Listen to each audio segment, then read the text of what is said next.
দরকার আসলে। তো ছবিটা দেখে কি মনে হয় লাইক ইভাপোরেশন যখন হয় আমাদের থেকে এতগুলো ওয়াটার থাকে তো পুরো ওয়াটার থেকে কি ইভাপোরেশন হয় সো ইভাপোরেশন প্রসেসটা যখন আমি ডিফাইন করব যে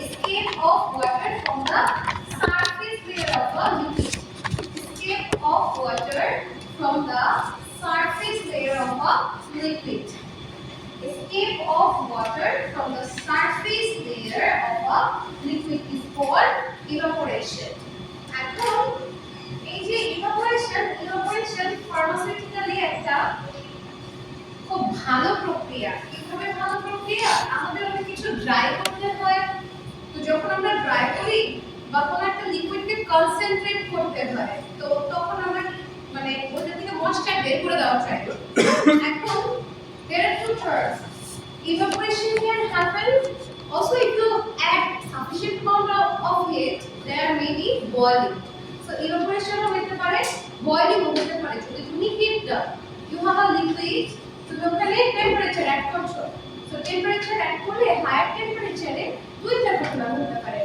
একটা হচ্ছে ইভাপোরেশন হতে পারে আর একটা হচ্ছে টেম্পারেচার যদি অনেক বেশি হয় তাহলে কি হবে বয়লিং হতে পারে পানির বয়লিং টেম্পারেচার কত 100 এটা কি একেবারে ফ্যাক্ট মানে সব সময় কি 100 ডিগ্রি সেলসিয়াস হবে না কি বলা হয় সব সময় 100 ডিগ্রি সেলসিয়াস জলে জঙ্গলে সমুদ্রে যেখানে যাবো সেখানে না ডিগ্রি সেলসিয়াস কোথায় 100 ডিগ্রি সেলসিয়াস না হায়ার এলিভেটে হ্যাঁ কেন প্রেসার বেড়ে যায় আচ্ছা তাহলে there is a relationship of boiling with pressure প্রেসারের সাথে রিলেশনশিপ একটা আছে বয়লিং এর হ্যাঁ তো ওই রিলেশনশিপটা ইভাপোরেশনের সাথে আছে তো বয়লিং দিয়ে বোঝাটা আমাদের জন্য একটু সহজ হয় আপনাকে বয়লিং দিয়ে প্রেসারের রিলেশনশিপটা কি সেটা বুঝি যখন আমরা পাহাড়ে যাব পাহাড়ে ট্রেকিং করতে করতে পাহাড়ে চলে গেছো পাহাড়ের উপরে কিসের শর্টেজ আছে এয়ারের শর্টেজ আছে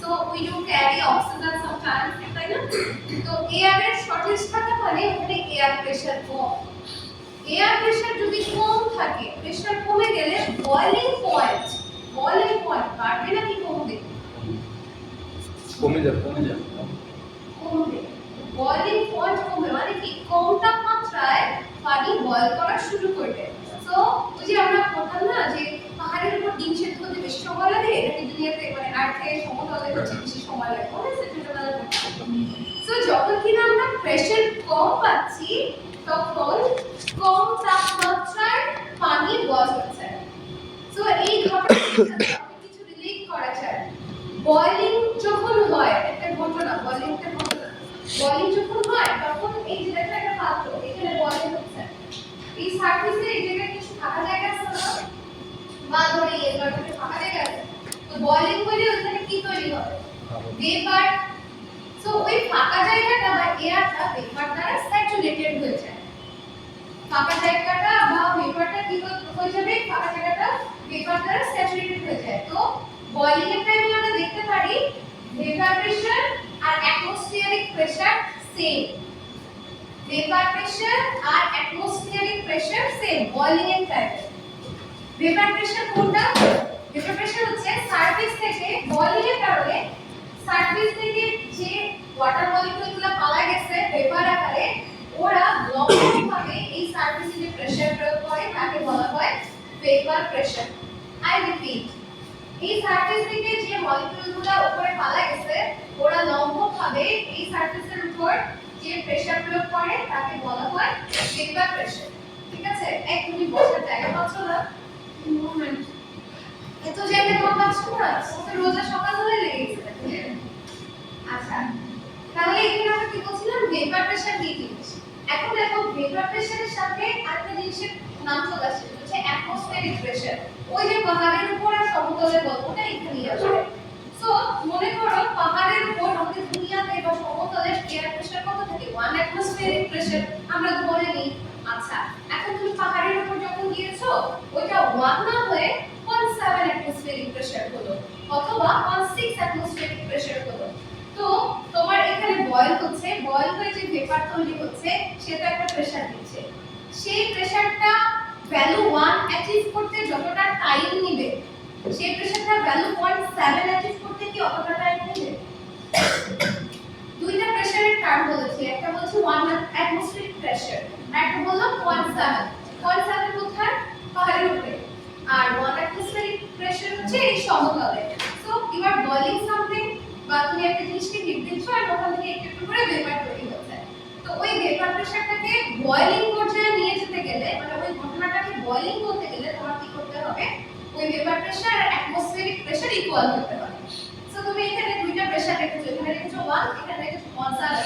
এখানে হিট দিচ্ছ একটু একটু করে, তো ভেপার তৈরি হচ্ছে, ভেপার প্রেসার তৈরি হচ্ছে। তাহলে এই ভেপার প্রেসারটা 1 পর্যন্ত পৌঁছাতে যতটা সময় লাগে, এই ভেপার প্রেসারটা 0.7 পর্যন্ত পৌঁছাতে ততটা সময় লাগবে নাকি কম সময় লাগবে? কম সময় লাগবে। যদি আমরা টাইমের অ্যাসপেক্টে চিন্তা করি তাহলে কি সময় কম লাগবে। এখন যদি টেম্পারেচার দিয়ে চিন্তা করো, এখন ইউ আর অ্যাডিং হিট, একটু একটু করে 10 ডিগ্রি বা 5 ডিগ্রি 5 ডিগ্রি করে তুমি বাড়াচ্ছ হিট। বাড়াইতে বাড়াইতে when you are at 100 degree Celsius তখন তোমার যে ভেপার প্রেসার ক্রিয়েট হচ্ছে সেটা একদম মানে ঠাস করে 1 অ্যাটমসফিয়ারিক এর সমান হয়ে যাচ্ছে, ঠিক আছে? আবার তুমি এই জায়গাটায় বাড়াচ্ছ বাড়াচ্ছ বাড়াচ্ছ, বাট তোমার গোল হচ্ছে টু রিচ 0.7। তুমি দেখলা 90 ডিগ্রি সেলসিয়াস টেম্পারেচারে you are reaching to 0.7 atmospheric pressure, তাই না?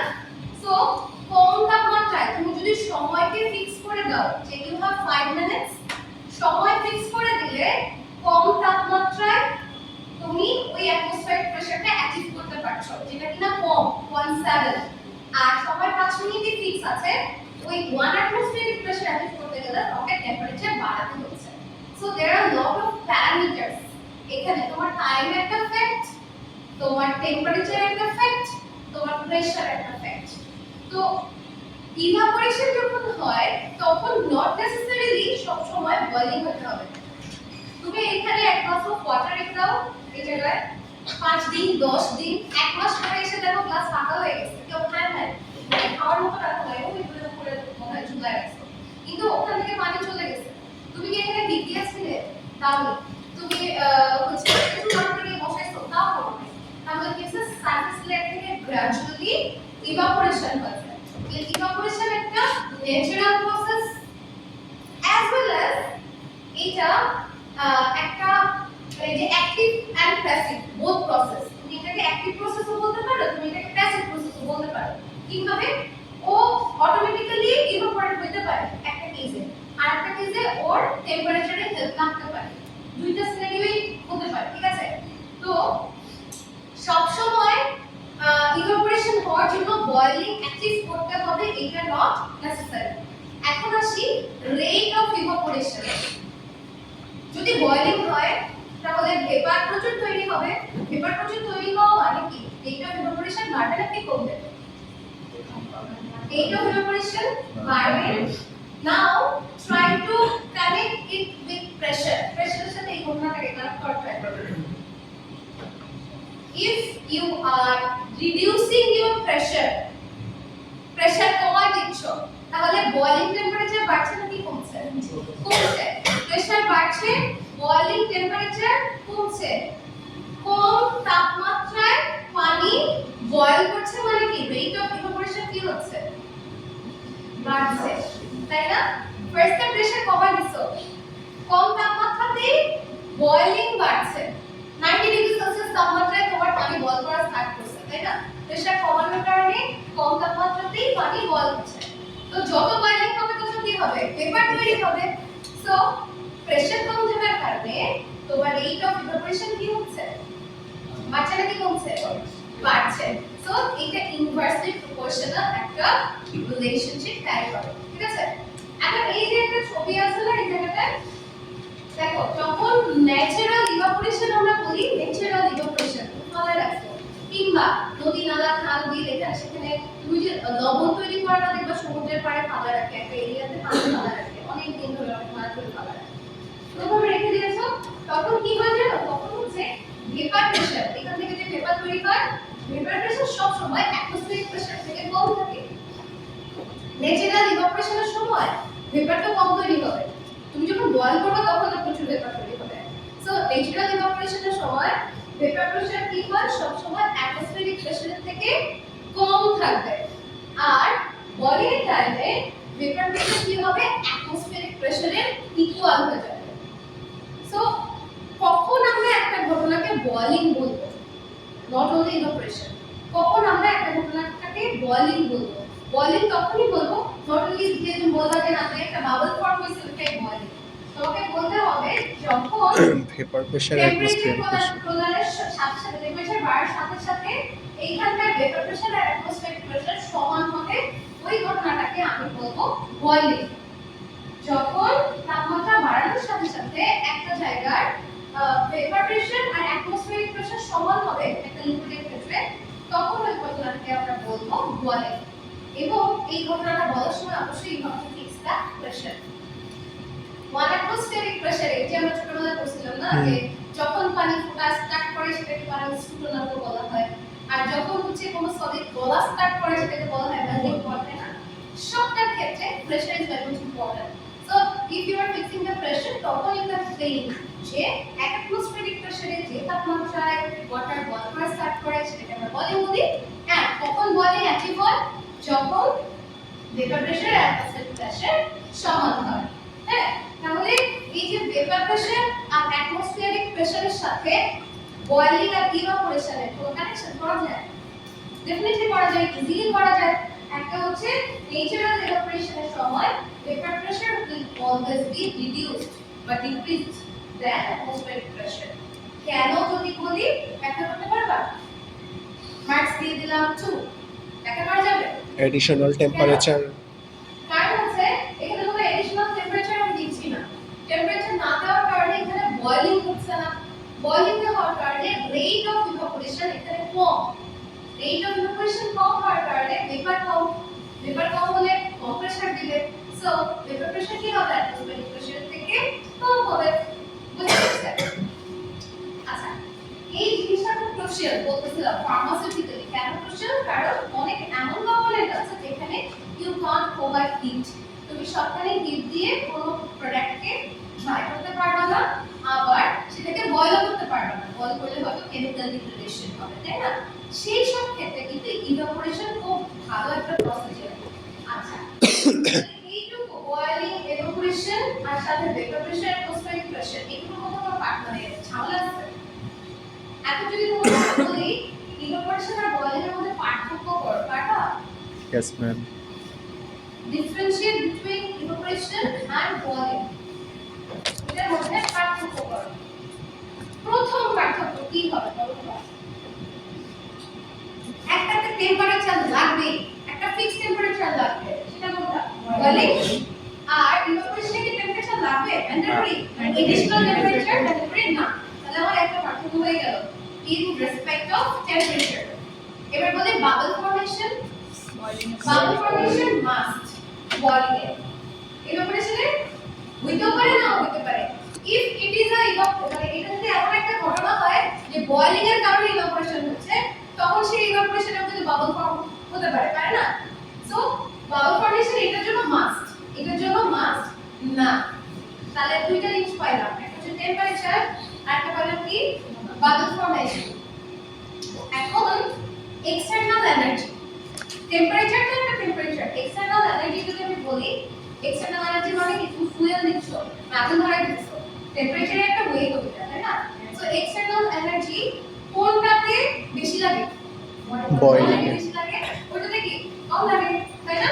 সো এক্সটার্নাল এনার্জি অ্যাসপেক্টে আমরা একটা পয়েন্ট বের করলাম। এরপরে আমরা এই জিনিসটাকে পার্থক্যের মধ্যে নিয়ে আসতে পারি। প্রেসার, ভেপার প্রেসার আর অ্যাটমসফিয়ারিক প্রেসার, বয়েলিং এর ক্ষেত্রে দুটো সেম, আর ন্যাচারাল ইভাপোরেশনের ক্ষেত্রে vapour pressure is smaller than atmospheric pressure. ঠিক আছে, তাহলে আমরা একটা পয়েন্ট কভার। এবার যদি রেট বলি, রেট অফ ইভাপোরেশন কোনটার ক্ষেত্রে বেশি? কোন জায়গায় ইভাপোরেশন বেশি হবে? এই জায়গায় বেশি হবে, এই জায়গায় কম হবে।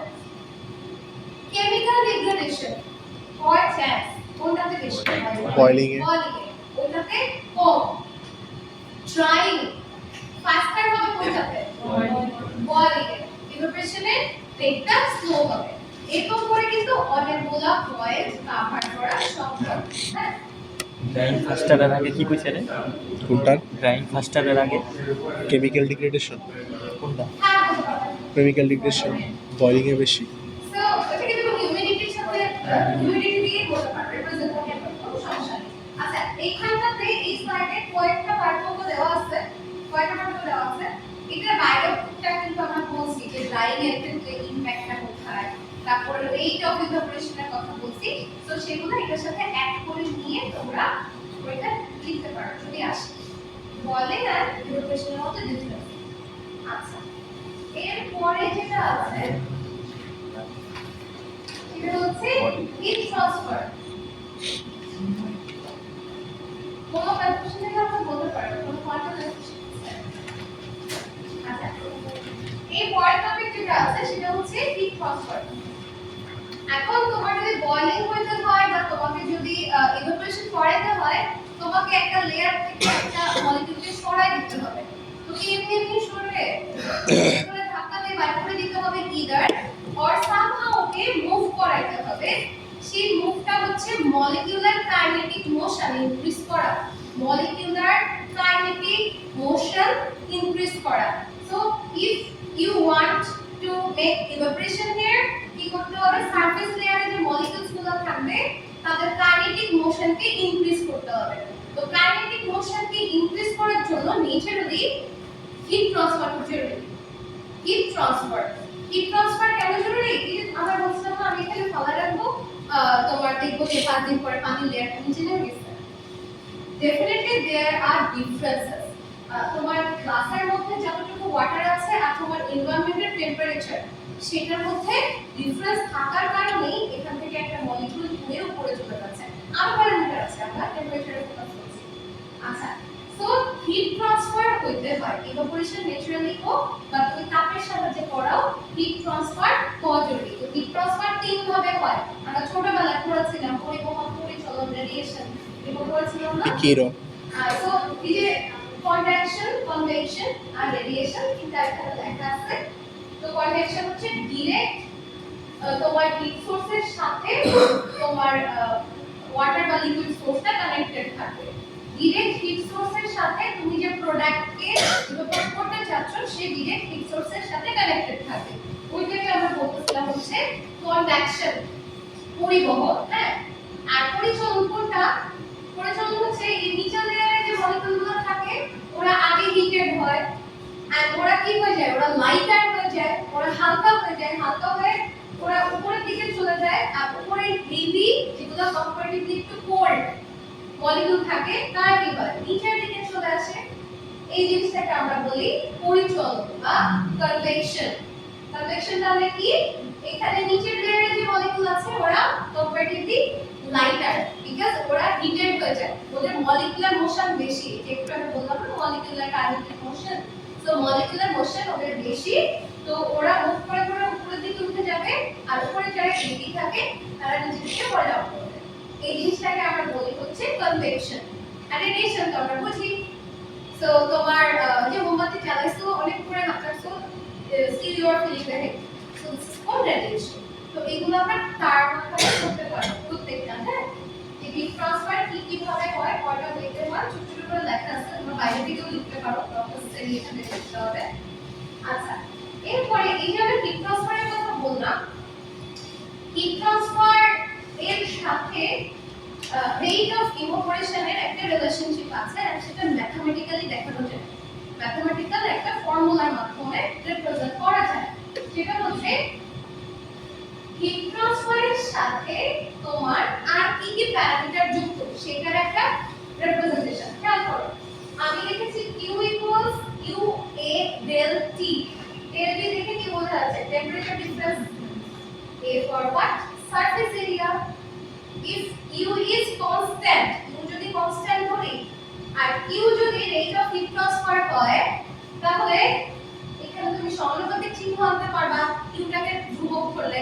তাহলে you can write Q is proportional with A and del T। তার মানে rate of heat transfer is proportional with surface area and temperature difference। হ্যাঁ টেম্পারেচার ডিফারেন্স যত বাড়বে রেট অফ হিট ট্রান্সফার তত বাড়বে। রেট অফ হিট ট্রান্সফার যত বাড়বে rate of evaporation তত বাড়বে। টেম্পারেচার ডিফারেন্স মানে কি মিন করে?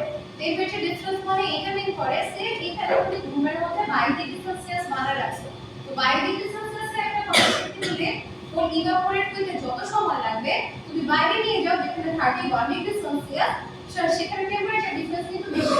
তুমি রুম থেকে পানি নিয়ে যাচ্ছ না, রুমের পানির টেম্পারেচার কত ছিল? 21 বা 22, বাইরে নিয়ে যাচ্ছ 10 ডিগ্রি ডিফারেন্স নিয়ে যাচ্ছ। ডিফারেন্স যত বাড়ছে খুব রেট অফ ইভাপোরেশন তত বাড়ছে, রেট অফ হিট ট্রান্সফার তত বাড়ছে। So rate of heat transfer temperature ডিফারেন্সের সাথে প্রপোর্শনাল। আরেকটা পয়েন্ট বললাম, rate of heat transfer surface এরিয়ার সাথে প্রপোর্শনাল। এটা কিভাবে ব্যাখ্যা করা যায়? সারফেস এরিয়াটা ধরো you have 10 litres of water, 10 litre পানি আছে, একটা আছে একটা সিলিন্ডারের মধ্যে ড্রাম, আর একটা আছে একটা গামলার মধ্যে ওম যেগুলো হয়, হ্যাঁ, কোনটা থেকে তাড়াতাড়ি এরকম গামলা থেকে কেন? সারফেস এরিয়া বেশি, ওপেন সারফেস অনেক বেশি, সো ইট ম্যাটার্স। তুমি সারফেস এরিয়া যত বাড়বা রেট অফ হিট ট্রান্সফার তত বাড়বে, রেট অফ ইভাপোরেশন তত বাড়বে, হ্যাঁ।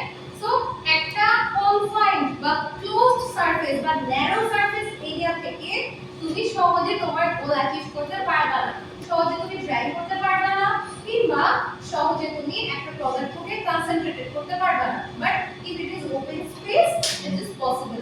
সো সারফেস এরিয়া যত বাড়াবা তত ড্রাইং এলিভেটেড হবে অথবা ইভাপোরেশন এলিভেটেড হবে। বুঝে গেছে? এখন আসি, এই যে আমরা বারবার বলতেছিলাম যে ও ধ্রুবক, ওর একটা নাম আছে, ওর নামটা হচ্ছে overall heat transfer coefficient. Overall heat transfer coefficient, এই যে ইউ এর নাম হচ্ছে ওভারঅল, এই যে overall heat transfer coefficient, U equals overall heat transfer coefficient. You might be asked, what is overall heat transfer coefficient? তোমাকে জিজ্ঞেস করা হতে পারে, what is overall heat transfer coefficient?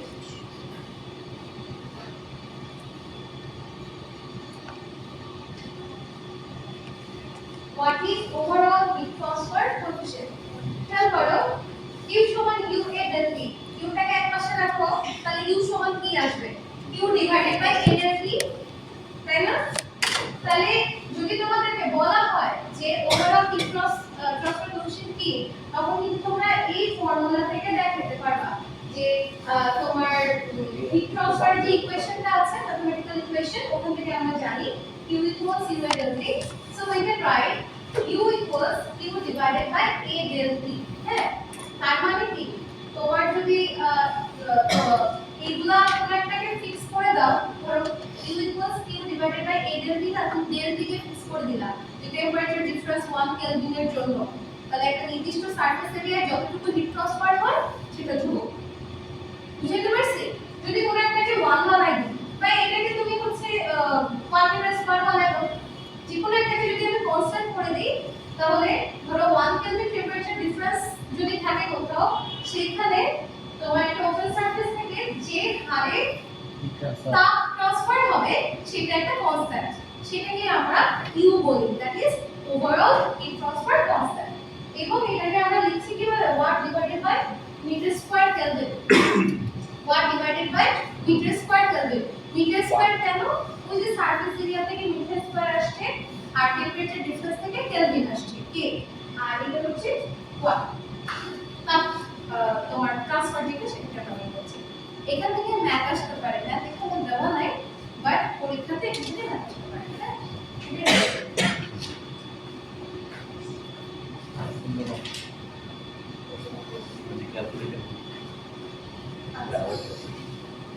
এতক্ষণে বলেছি আমরা যে কেন ইভাপোরেশন ইম্পর্টেন্ট, বলতেছি না, অলরেডি বলতেছি। তার মধ্যে কিছু পয়েন্ট বারবার শোনা যাচ্ছিল, আর কিছু ড্রাইং এর একটা প্রসেস বলতে পারো, সেটা হচ্ছে ক্রিস্টালাইজেশন। তুমি যদি ক্রিস্টালের ফর্ম করতে চাও ওকে কি ড্রাই করতে হবে। So for crystallisation or for making concentrated product or for drying, evaporation is important. তাছাড়া তোমার এই ক্রিস্টালাইজেশন প্রসেসের কথা লেখা আছে এখানে, বুলেটগুলো সরে আছে, তোমাদের কিছু যাই হোক ঠিক হবে এখানে স্ক্যাটার। আচ্ছা, এছাড়াও আমরা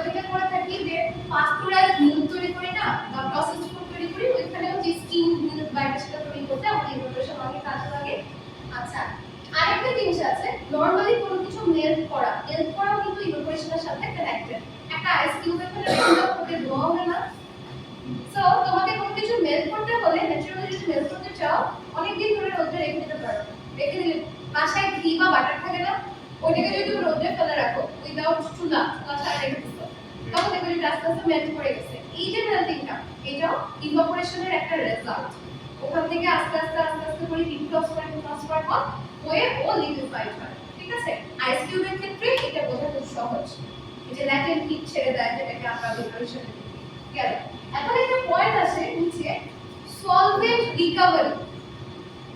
ইভাপোরেশনে সবসময় আমাদের টার্গেট হচ্ছে যে পেপার উড়ে গেল, উড়ে যাওয়ার পরে যতটুকু পড়ে আছে সেটা, কারণ আমরা ড্রাই করতে যাচ্ছি, আমরা কনসেন্ট্রেটেড প্রোডাক্ট বানাইতে যাচ্ছি। বাট যে উড়ে যাচ্ছে সেটা একটা যদি এক্সপেন্সিভ সলভেন্ট হয়, উই ক্যান কালেক্ট ইট। ধরো তুমি এমন একটা সলভেন্ট মিক্সচার রেখে দিয়েছো যেখান থেকে, বা তুমি এমন একটা অ্যারোমেটিক অয়েল দিয়েছো, হয়তো কোনো কিছু ড্রাই করছো, সেখান থেকে একটা অ্যারোমা তুমি পাচ্ছ, ওইটাকে যদি তুমি কালেক্ট করতে পারো, that is called solvent recovery. তো সলভেন্ট ওখান থেকে তুমি কালেক্ট করলা, করে যে ডিস্টিলেশন আমরা যেটা করি, ওটাকে কনডেন্স করি না, কনডেন্স করে একটা লিকুইড পাই। তো ওইভাবে কিন্তু আমরা সলভেন্ট রিকভারি করতে পারি। তাহলে যদি এক্সপেন্সিভ লিকুইড হয়, তাহলে ওই লিকুইডটাকে তুমি আবার রিইউজ করতে পারবা অন্য কোথাও। So economically you can be benefited. ঠিক আছে, আবার যদি এটা টক্সিক হয়, টক্সিক হলেও তুমি এটাকে প্রপারলি কালেক্ট করে ডিসকার্ড করে দিতে পারো, বা পিউরিফাই করো, বা ফিল্টার করো, then you are saving your environment as well as তুমি এটাকে আবার রিপারপাস করতে পারবা, রিইউজ করতে পারবা। সো আমার এইখানে এই ইম্পর্টেন্স তোমরা এমনি দিতে পারবা বানায় বানায়। আমার কাছে বেশি গুরুত্বপূর্ণ হচ্ছে সলভেন্ট রিকভারি। হ্যাঁ, সলভেন্ট রিকভারি ইভাপোরেশনের একটা ইম্পর্টেন্ট স্টেপ, যেটা আমরা রিপারপাসিং এর ক্ষেত্রে ইমপ্লাই করতে পারি। রিপারপাসিং মানে হচ্ছে কোনো কিছু, এই যে উপরে যে প্রসেসগুলো লেখা আছে, ড্রাই করা, ক্রিস্টালাইজ করা, স্কিম করা, পাস্টুরাইজ করা, সবকিছু স্পেয়ার যে সলভেন্ট থাকে সেটাকে আবার প্রপারলি কালেক্ট করে, ওটা যদি টক্সিক হয় এনভায়রনমেন্টকে তুমি বাঁচাচ্ছ, আদারওয়াইজ এক্সপেন্সিভ কিছু হলে রিলিজ করতে। হ্যাঁ, ছোট কোশ্চেন, সলভেন্ট রিকভারি কেন ইম্পর্টেন্ট এটা একটু দেখুন। আচ্ছা, এরপরে যেটা আছে, এখানে তোমার ফার্মাসিউটিক্যাল কিছু এক্সাম্পল দেওয়া আছে যে কোন কোন ড্রাগের ক্ষেত্রে বা কোন কোন মলিকিউলের ক্ষেত্রে কিভাবে ইনকর্পোরেট করে পদার্থটা কালেক্ট করা হয়, সেটা আমি আগে বলছি না, পরে লিখবা। এরপরে আছে হচ্ছে mechanism of evaporation. Mechanism of evaporation বা physicochemical events of evaporation. Physicochemical events of evaporation. So এই যে মেকানিজম যেটা আছে, খেয়াল করো, এটা একটা লিকুইড একটা পাত্রের মধ্যে আছে, আর উপরে একটা সারফেস নিশ্চয়ই আছে। এখন আমরা বারবার বলছিলাম সারফেস থেকে মলিকিউল স্টেপ করবে। কেন করবে? আমরা যদি কোনোভাবে মলিকিউলার মোশন বাড়ায় দিতে পারি, কাইনেটিক্সটাকে ইনক্রিজ করে দিতে পারি, তাহলে কি হবে, তোমার এখান থেকে মলিকিউল বাইরে চলে যাবে। তো এই যে বাইরে চলে যাওয়ার প্রসেসটা, এর মধ্যে ফিজিকো-কেমিক্যাল কি কি চেঞ্জেস আসে ওই লিকুইডে। ও নিশ্চয়ই বাউন্ড অবস্থায় ছিল, একটা মলিকিউল বাউন্ড অবস্থায় ছিল, তাহলে ওই বন্ডটা আমাকে ব্রেক করতে হচ্ছে। তো যে লিকুইডটা আমার আছে সেটার মধ্যে লিকুইড মলিকিউলগুলোর ইন্টারনাল যে বন্ড ব্রেকেজ, এটা একটা ফিজিকো-কেমিক্যাল চেঞ্জ। যখন বন্ড ব্রেকিং হয় দুইটা ওয়াটার মলিকিউলের মধ্যে, এই যে এই জায়গাটায় বন্ড ব্রেকিং হলো, তখন অনেক ধরনের ঘটনা ঘটে। এখানকার যে সারফেস টেনশন আমরা বুঝি না, সারফেস টেনশন ওয়াটারের ক্ষেত্রে। সো সারফেস টেনশনের কারণে ও আটকে থাকে এই জায়গায়। তাহলে ওই মলিকিউলটা যদি হিটের কারণে মলিকিউলার মোশন বাড়ে, ওকে কি করতে হবে, বন্ড ব্রেক করতে হবে, সারফেস টেনশনটাকে ওভারকাম করে উপরে যেতে হবে। তাহলে এই যে সারফেস টেনশনটাকে ওভারকাম করা, এটাও আরেকটা ফিজিকো-কেমিক্যাল চেঞ্জ। হ্যাঁ, তো এরকম ছোট ছোট করে কিছু ঘটনা এখানে ঘটে। ইফ ইউ আর হিটিং বা if you are not heating also, সারফেসে যারা থাকে সারফেসের মলিকিউলগুলোর মধ্যে বন্ড ব্রেকেজ করতে হয় প্রথমত, এবং দ্বিতীয়ত হচ্ছে এখানকার সারফেস টেনশনকে ওভারকাম করে ওর মলিকিউলার মোশন বাড়ার কারণে ও উপরের দিকে স্কিপ করে, তোমার স্কেপ করে। তিনটা আমরা বলেছি, একটা হচ্ছে বন্ড ব্রেকেজ, একটা হচ্ছে সারফেস টেনশন ওভারকাম, আর একটা হচ্ছে ইনক্রিজ অফ মলিকিউলার মোশন। এই তিনটা ফিজিকো-কেমিক্যাল চেঞ্জেস বা ইভেন্টস আমরা দেখতে পাই in case of evaporation, natural evaporation. So this is the natural mechanism of evaporation তোমাদেরকে যে জিজ্ঞেস করা হয় যে তুমি কোনো হিট দিচ্ছ না বাট ইভাপোরেশন হচ্ছে, how is this possible? Naturally evaporation কিভাবে পসিবল তখন তোমরা এই তিনটা পয়েন্ট বলে একটু এক্সপ্লেইন করে দিতে পারবা। কটা হলো ক্লাস? যেহেতু আমরা পড়তে পড়তে পারতেছি না, লিখতে বলা যাচ্ছে, তো এটা কোনো লাস্ট, এরপর আর কোনো ওকে। এরপর ফ্যাক্টরস অ্যাফেক্টিং ইভাপোরেশন, এটা কেন পড়াচ্ছি জানো? আমরা অলরেডি ফ্যাক্টরস গুলো জেনে গেছি। আমরা যখন হিট ট্রান্সফারের ফর্মুলাটা দেখলাম, মোবাইল থেকে শুনে নাও। ওইখানে আমরা টেম্পারেচার ডিফারেন্স দেখছি, ওইখানে আমরা প্রেসার দেখছি, ওইখানে আমরা সারফেস এরিয়া দেখছি। আচ্ছা, তাহলে এইখানে দেখো টেম্পারেচারের সাথে ইভাপোরেশনের রিলেশনশিপ কি? প্রপোর্শনাল নাকি inversely proportional? Proportional. Temperature difference বা টেম্পারেচার যত বাড়বে রেট অফ ইভাপোরেশন তত বাড়বে। কম। এরপরে surface area proportional, surface area যত বাড়বে রেট অফ ইভাপোরেশন তত বাড়বে। স্ট্যান্ডিং হেজিটেট করা, স্ট্যান্ডিং এর সাথে রেট অফ ইভাপোরেশনের রিলেশনশিপ কি? প্রপোর্শনাল। স্ট্যান্ডিং যত করবা ওদের মধ্যে মলিকিউলার মোশন তত বাড়বে, as a result rate of evaporation বাড়বে। স্ট্যান্ডিং করলে আরেকটা সুবিধা আছে, আমরা যখন প্লেন করছি ন্যাচারাল ইভাপোরেশন তখন তুমি গিয়ে বদ্ধ কোনো একটা জায়গা বা যেটার মধ্যে পানি মুভ করে না, ধরো একটা পুকুর, একটা খাল, একটা ডিপ বা এক বাকেট অফ ওয়াটার রেখে দিয়েছো, ওটা অনেকদিন রাখলে উপরে দেখতে একটা ফিল্ম ফর্মেশন। ফিল্ম ফর্মেশনটা হইতে পারে মাইক্রোবস বা মোল্ডের অথবা ধুলাবালি, ফিল্ম ফর্মেশন হয়।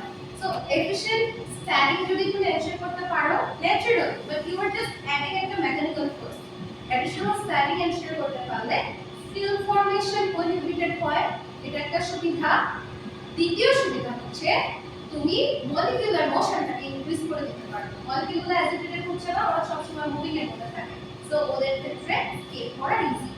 তাহলে এফিশিয়েন্ট স্ট্যান্ডিং এর বেনিফিট কি? দুইটা, একটা বললাম মলিকিউলার মোশন ইনক্রিজ করা, আর একটা হচ্ছে ফিল্ম ফর্মেশনকে প্রহিবিটেড করা। ঠিক আছে, বারটা দেওয়া। এরপর অ্যাটমসফিয়ারিক প্রেসার, অ্যাটমসফিয়ারিক প্রেসার নিয়ে শুরুতে আমরা বলে আসছি না, অ্যাটমসফিয়ারিক প্রেসার কমায় দিলে কম তাপমাত্রায় বয়েলিং হয়, বয়েলিং হওয়া মানে ইভাপোরেশন হয়, মানে প্রচুর ভ্যাপার তৈরি হয়। সো প্রেসার কমে গেলে রেট অফ ইভাপোরেশন বেড়ে যায়, এটার গল্প আমরা আগে বলে আসছি, তাই না? So I will repeat. এরপরে আছে টাইপ অফ প্রোডাক্ট রিকোয়ার্ড। হ্যাঁ, রেট অফ ইভাপোরেশনের সাথে অন্য একটা জিনিস জড়িত, সেটা হচ্ছে টাইপ অফ প্রোডাক্ট। এখন তোমার দরকার হচ্ছে যে ধরো তুমি একটা জিনিস জাস্ট ড্রাই করবা, সান ড্রাই করবা, তো এইটার জন্য তোমার বয়েলিং করার তো দরকার নেই, একটা কাপড় বা এখন একটা ফিল্মিং ভাব, তোমার একটা পাতলা কিছু শেপ আছে, ওটা একটু ড্রাই করবা, দুটোর জন্য বয়েলিং করবা না। ইফ তুমি বয়েলিং করতে তোমার রেট অফ ইভাপোরেশন বাড়বে, বাট তুমি বয়েলিং করতে পারছো না, তোমাকে ওই প্রসেসটা ন্যাচারালি করতে হবে, সেক্ষেত্রে কিন্তু রেট অফ ইভাপোরেশন কি কমে আসছে, বাট তোমার ডিজায়ার্ড প্রোডাক্ট পেতে গেলে তোমাকে ন্যাচারাল ইভাপোরেশনই করতে হবে, ব্যাপারটা এইরকম। সো তুমি টাইপ অফ প্রোডাক্ট কি চাচ্ছ তার উপরেও রেট অফ ইভাপোরেশন নির্ভর করে। ঠিক আছে, আচ্ছা এরপরে যেটা আছে এটা হচ্ছে টাইম অফ ইভাপোরেশন, কত সময় ধরে। আমরা যখন বয়েলিং এর কনসেপ্টটা বলছিলাম তখন আমরা বলছিলাম যদি আমি টাইমটা ফিক্স করে দিই 5 মিনিট 5 মিনিট 5 মিনিটে আমি বয়েলিং চাই, তো বয়েলিং যখন চাই প্রেসার যদি কম থাকে আমাকে টেম্পারেচার বাড়াইতে হচ্ছিল, 5 মিনিটেই আমি যাচ্ছি সেই ক্ষেত্রে। এখন আমি টাইমটাকে ফিক্স করি না, টাইম ফিক্স করব না, আমি হয়তো টেম্পারেচার ফিক্স করে দেব যে একটা নির্দিষ্ট টেম্পারেচার, ধরো আমার কাছে এক গ্লাস অফ মিল্ক আছে আর এক গ্লাস অফ ওয়াটার আছে, আচ্ছা লজ্জা করবো না, আজকে লজ্জা করবো না, এখন সাববে দিব কিছু বলো, তোমাদের মানে বলবে সরি ভুলে গেছে, বসতে দেন, তাও বলো, যাও বসো। আচ্ছা অনেকক্ষণ থেকে এখানে ঘোরাঘুরি করতেছে, আর হচ্ছে কি আমার এখানে আরেকটা ক্লাসে পড়ে, তো সেই স্টুডেন্ট দ্বারা ওকে। আমরা একদম লাস্ট টপিকে আছি, তো আমার কাছে এক গ্লাস অফ মিল্ক আছে, এক গ্লাস অফ ওয়াটার আছে, হ্যাঁ দুইটাকেই তোমাকে বলা হলো ইউ আর তোমাদেরকে দুইটাকে 50 ডিগ্রি সেলসিয়াসে রাখতে হবে, 50 ডিগ্রি সেলসিয়াসে ইউ ক্যান গিভ। এখন কোনটা তাড়াতাড়ি ইভাপোরেট হবে, কোনটা ইভাপোরেট হতে টাইম বেশি লাগবে, কোনটা ইভাপোরেট হতে টাইম কম লাগবে। মিল্ক ইভাপোরেট হতে বেশি টাইম লাগবে, ওয়াটার ইভাপোরেট হতে কম টাইম লাগবে। সো টাইম একটা ইম্পর্টেন্ট ইস্যু এখানে, হ্যাঁ। আর এটা হচ্ছে ইকোনমিক ফ্যাক্টর। এখন তুমি হচ্ছে লবণ ব্যবসায়ী, তোমার কাছে সান ছাড়া, সূর্যের আলো আর আল্লাহ ছাড়া আর কোনো ডিভাইস নাই, দেখেন না, কিনতে পারতেছো না, তো তোমাকে কি করতে হবে? সূর্যের আলো কিন্তু শুকাইতে হবে। বাট তোমার যে টাকা পয়সা থাকতো, নিশ্চয়ই তুমি লবণ ব্যবসায়ী হইতে না, ছোট ছোট স্মল স্কেল, বড় বড় তো আছে। তো তুমি তখন কি করতে? তুমি একটা ফ্লুইড বেড ড্রায়ার কিনতা, বা তুমি অমুক কিনতা, তমুক কিনতা।